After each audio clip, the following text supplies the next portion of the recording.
Deep in the Rostov Oblast, a fire is raging. Atlas is burning. One of the key fuel hubs upon which President Vladimir Putin's troops rely has been taken out by Ukraine's drones. And now pressure is relieved on the Donbas as Ukraine opens up opportunities to retake territory while Russia weakens. This is huge. Ukraine is on a massive winning streak as another Russian lifeline has been obliterated. Putin is furious, and the worst of it for Russia's leader is that he can't do a thing about it. On June 23, Euromaidan Press was among the first to report on the fire raging at the Atlas facility in the Russian Oblast of Rostov. Not much is known about the strike that caused the fire. Ukraine likely employed its long-range drones to penetrate Rostov's air defenses, enabling it to strike the facility with considerable force. But what's evident is that this attack has hurt Putin and his forces in the Donbas region of Ukraine. Why? Atlas is, or was, a vital fuel storage facility that served as a key hub supplying Russia's troops in the Donbas with the fuel they needed to sustain their assaults on Ukraine's territory. That makes the Rostov strike yet another in a series Ukraine has carried out that are designed to cripple Russia's military, defense industry, and energy infrastructure on Russian territory. The concept is simple: take out as much of the infrastructure that supports Putin's troops as possible. Without that support, those troops are weakened, making them easy pickings for the Ukrainian defenders. After all, no fuel means no tanks, no armoured vehicles, nothing that Putin's soldiers can use to protect themselves as they're ordered to sustain constant human wave assaults against Ukraine's defences. Ukraine's General Staff goes into more detail. In a post published to Telegram, the General Staff confirmed the strike and explained why the Atlas facility was such a high priority target. An important facility of the Russian invaders was hit, the post begins. As part of efforts to reduce the enemy's offensive capabilities, on the night of June 23, units of the Special Operations Forces of the Armed Forces of Ukraine, in cooperation with the missile forces and artillery, struck the Atlas plant oil depot in the Rostov Oblast. That's an interesting opening statement. While it's still likely that drones were used in the assault on the plant, the mentions of Ukraine's missile forces and artillery suggest that other weapons may also have been used. Perhaps drones served as decoys for the Atlas plant's air defenses, allowing a Ukrainian missile to penetrate into Rostov. It's not yet known for certain, but the General Staff statement continues. The plant is used to provide fuel and lubricants to the Russian military units involved in the armed aggression against Ukraine in the temporarily occupied territories of the Luhansk and Donetsk regions, says Ukraine's General Staff. Both of these territories, which sit within the Donbas region, are key targets for Putin. As of September 2024, Russia controls 98.5% of Luhansk and about 60% of the Donetsk region. Putin hopes that he'll get to 100% in both territories with continued pushes against Ukraine's forces. The loss of Atlas puts a massive dampener on his plans. The Telegram post wraps up. It's been confirmed that our means of destroying the target area have been reached. A fire has been recorded. The results of the fire damage are being clarified. And that confirmation doesn't just come from Ukraine. Satellite images of the Atlas site provided by NASA's firm's satellite service show that Atlas was on fire by 6:41 AM Kyiv time. Explosions were also recorded and shared to Telegram, with Euromaidan Press noting that local sources claim that a series of powerful explosions, so strong they triggered car alarms, occurred in the Kyiv district at around 4 AM local time. Militani adds that the fire was severe and seemed to engulf almost all of the plant, which is home to 32 tanks in which Russia stores petroleum products. Those tanks are close to the city of Kyiv, which is just 62 miles away from the lines of combat at its closest point. That's important. Ukraine knows that Atlas has been serving Russian troops with the fuel in its storage tanks. Now, those fuel storage units have been obliterated. Putin's forces just lost one of the most vital supply lines to the Donbas. So, there's confirmation from Ukraine, but what about Russia?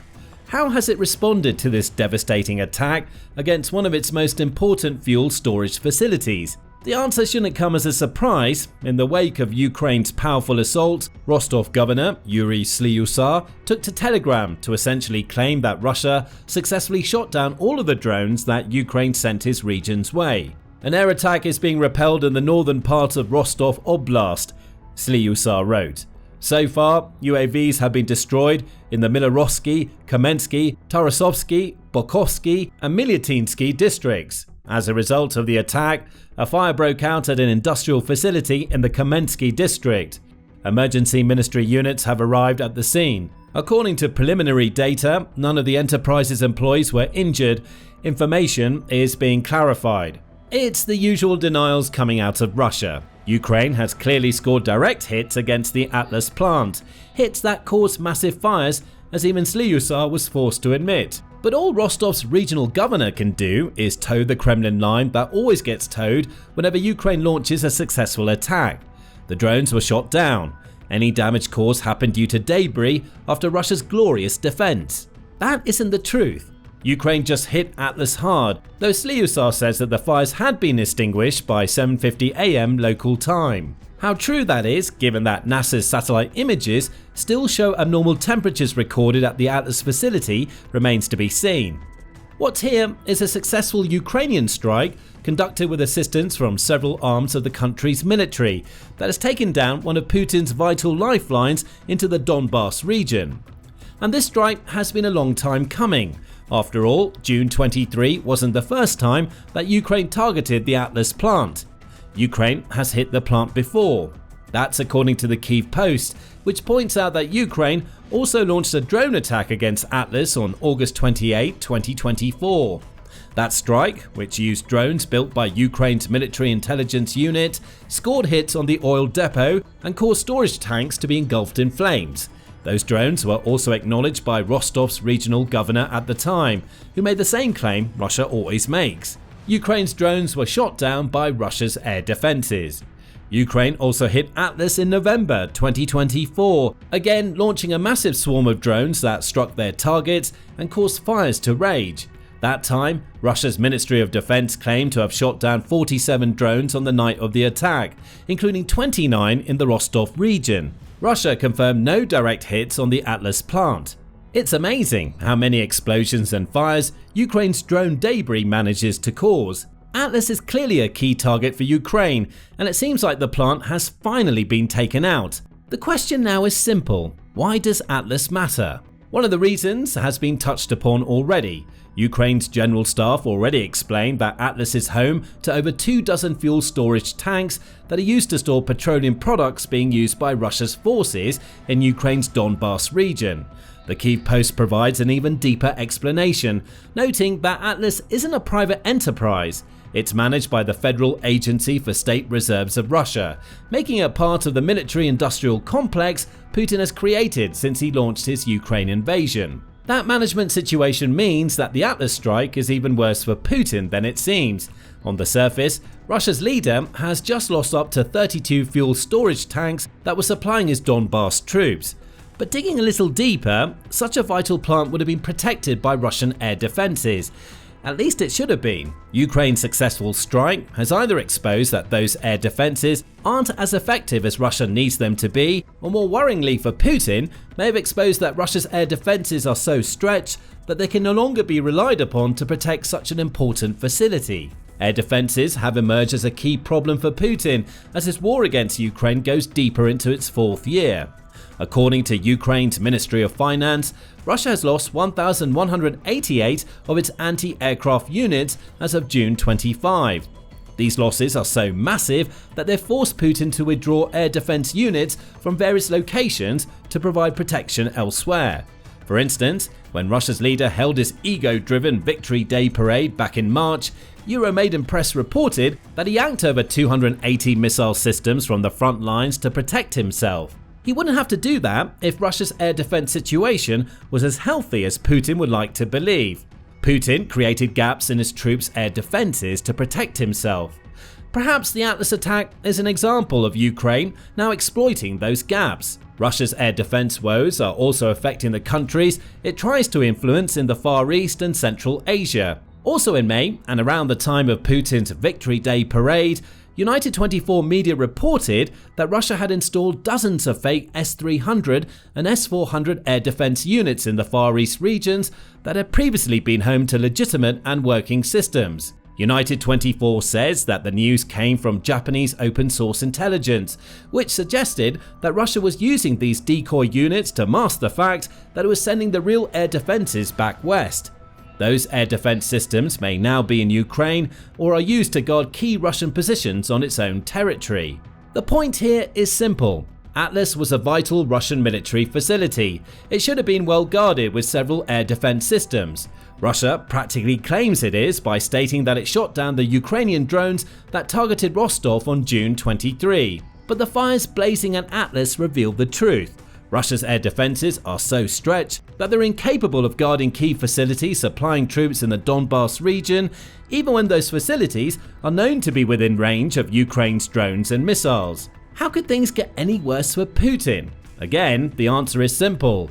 Beyond Ukraine's Atlas strike exposing Russia's lack of air defense while taking out a key Russian facility, they're also the latest sign that Ukraine has reinvigorated a strategy that it was using earlier in 2025 before talks of a ceasefire became serious, attacking Russia on its own territory. The Rostov attack was the latest in a string that took place in June, all of which targeted some of Russia's most vital facilities.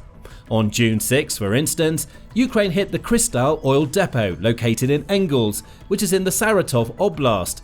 According to Euromaidan Press, that site is located about 372 miles from Ukraine and is key for supplying fuel for the Tu-95 and Tu-160 bombers Russia uses to fire cruise missiles at Ukraine cities. Without fuel, those bombers can't take to the skies.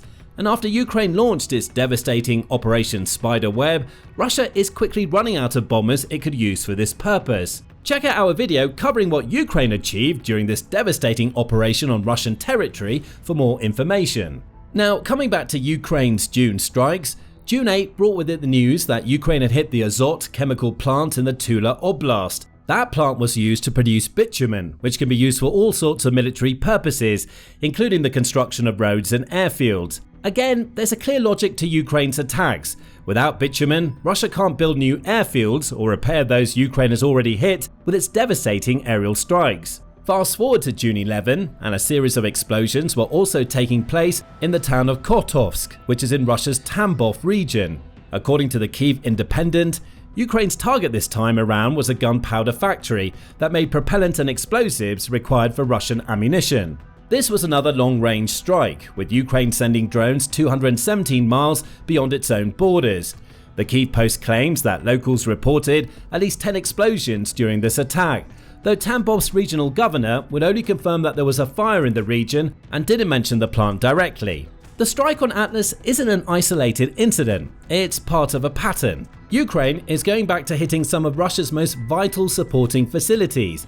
With Astra and Kristall, it's taken out fuel Putin relies on to keep his troops pushing in the Donbas and elsewhere.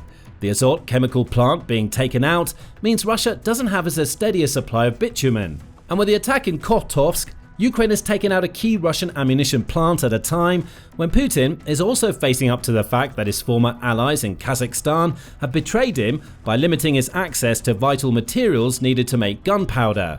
Find out more about that betrayal and what it means for the Ukraine war in our video covering the subject. All of this leads to a key question. What impact will Ukraine's attack on the Atlas plant really have on Putin's war? As mentioned several times, losing Atlas means that Putin also loses access to fuel he needs to supply his troops in the Donbas and potentially elsewhere in Ukraine. But the reason that this strike really matters comes down to timing. Russia has lost that fuel at a time when it's launching a renewed offensive against Ukraine. On May 20, Dr. Jack Watling, writing for the Royal United Services Institute, claimed that Russia was seeking to intensify its operations in Ukraine during the summer. He pointed out that Russia's military recruitment has exceeded the country's targets for every month of 2025, even as Putin's offensive slowed down in April and May. Performative ceasefires, such as the ones Putin declared for Easter and his Victory Day parade, were the reasons for that slowdown, Watling writes. But even during that slowdown, Russia was testing Ukraine's defenses in several regions, most notably the Sumy Oblast in Ukraine's northeast. By the end of May, Ukrainian President Volodymyr Zelensky was also reporting that Russia had amassed around 50,000 troops near the Sumy border. The message coming from Putin was clear: the summer will be a time for Russia to exert more pressure on Ukraine's territory. Though what was happening in Sumy grabbed all of the headlines, Watling pointed out that the Donetsk will likely be a key target during the summer offensive. Russian forces continued to plan against orders to complete the occupation of Donetsk, he wrote. That's nothing new. According to Russia Matters, Russia controls around 80% of the Donbas region, which is where Donetsk is located, along with the previously mentioned Luhansk. That region is home to about 90% of Ukraine's coal reserves, along with the country's only coking coal mine. Russia has also taken control of around 40% of Ukraine's metal resources thanks to its Donbas campaign, and continues to push deeper into Donetsk because that region accounts for around 80% of Ukraine's known oil, gas and coal reserves. That's precisely why Ukraine's strike against Atlas was so important. By taking out a key Russian fuel storage facility, Ukraine can relieve the pressure Putin is placing on it in the Donbas. In the immediate sense, that pressure relief means that Russia's summer offensive in Donetsk is weakened, making it easier for Ukraine to defend the positions it still holds. But over the longer term, Russia's forces being weakened throughout the Donbas creates openings, opportunities for Ukraine to launch counterattacks and reclaim territory. If Ukraine is able to pull off some territory recaptures as a result, Russia may lose land that is home to resources that are vital to Ukraine. Pokrovsk is a microcosm of all of this.